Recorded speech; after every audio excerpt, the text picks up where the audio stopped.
All right, so my one toxic trait that I always procrastinate. So obviously, I was supposed to clean my garage last weekend after I did all the PC stuff. Um, that didn't happen because I procrastinated, of course.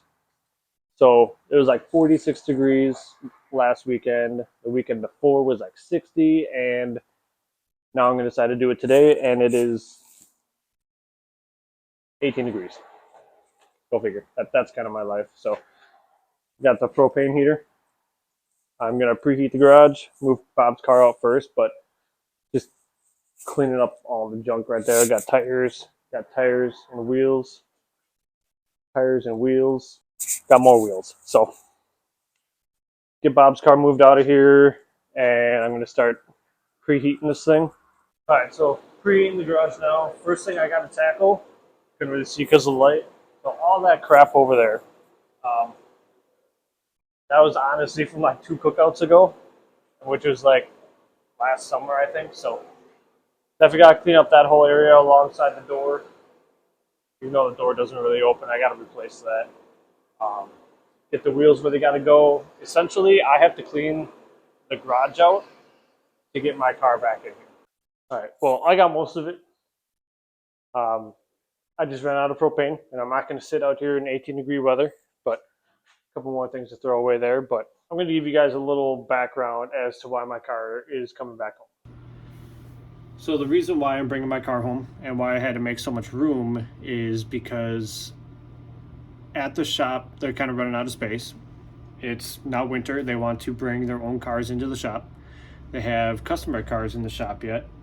They ran out of room really quick in there. So with my car sitting outside, they salt heavily out there, and I still have some exposed metal in there. I have holes in the trans tunnel floor of the trunk, etc.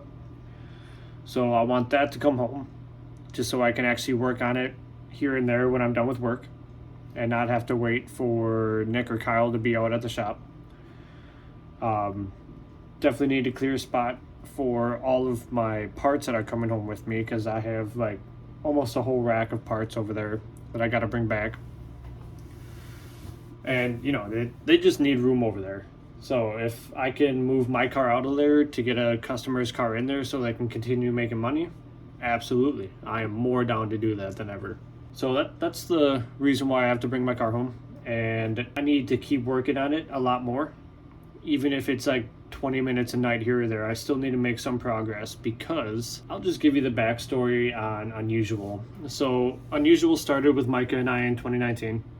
We started our own, you know, grassroots drift team, named it Unusual. I came up with the name because, you know, I have a Z31. It's not the most common drift car.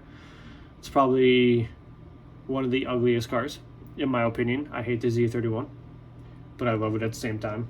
Make it make sense. So that's when we decided to bring Bob aboard. That wasn't too long after we actually started it. So I've known Bob since I would say maybe 2012, 2013. So like almost 9, 10 years now, I would say. So with Bob joining in, he's got his RB 240. His RB's been having a plethora of issues. So he hasn't been able to make it onto the track yet. 2019, Micah's first year and my first year, but Micah spun a rod bearing and he finally got his car together now. And looks like 23 is going to be the season for all the homies. Along with that, there's some change coming to Unusual. Nothing with the YouTube channel, but, well, I guess with the YouTube channel a little bit.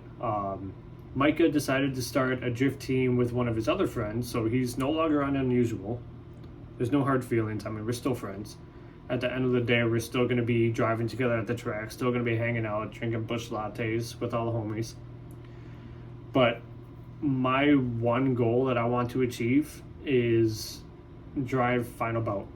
I don't care if it's just a special stage or if Unusual actually makes it all the way to the final event. We needed another guy or two on our team. And if we have too many people on the team, it just becomes a hassle. So I think like 3 to 4 people would be perfect. So with just Bob and I was looking for 1 or 2 other people. And one of the guys that came to mind was Drew. He's one of my good friends. I've known him for, I think, since I had my 240, so I think that was 2013, 2014, around there. I bought a set of coilovers from him. And, you know, we talked on and off, but it wasn't like hung out every day kind of thing. Super cool guy, can't wait. He was actually the first guy I had tandems with. So he had a red S13 coupe. And then in 21, he sold it, I think. 20 or 21, he sold it, went to college, and he just came back this year, and he picked up an R33. So that's kind of the story on Drew.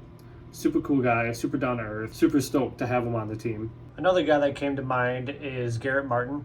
He has a red Z31 VG Turbo. Car is really clean. His driving is really good. His girlfriend Cassidy is really down to earth. You could literally talk to both of them for all day and you will never get bored. I think I met Garrett in 20 or 21. Obviously with staffing, I did majority of the teching. So being able to talk to everybody and just get to meet a bunch of people has been super awesome opportunity through, you know, the grassroots drift community. But talked to them, and I sold him my engine and trans wire harness ECU a while back. I think he popped his engine, and I had that delivered to him for like $150 for all that. And I think he still has that engine in his car yet. Pretty stoked to have Drew and Garrett both on the team. So now we got Drew in his R33, have Bob in his 240, maybe his next car, we'll see. That's a surprise yet. And then we have Garrett in his Z31, and then will be me and my Z31. Can't wait for the 23 season to roll around, especially now that Micah's getting his car pretty much almost done now, I would say. But getting to drive with him more than just playing on a Assetto. Having Bob out on track.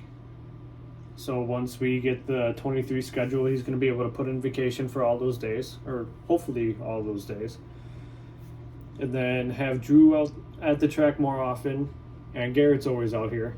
But the downside with Garrett is that he lives in Michigan, and it's, I think he said it was like an 8-hour drive, so it's not like the closest thing to him, but still, when he comes out, it's such a good time. But that'll be it for this video. I really appreciate you guys for checking back in. Next video, I should be moving parts to the garage and hopefully be getting my car over here as well. So stay tuned for that, and we will see you guys later.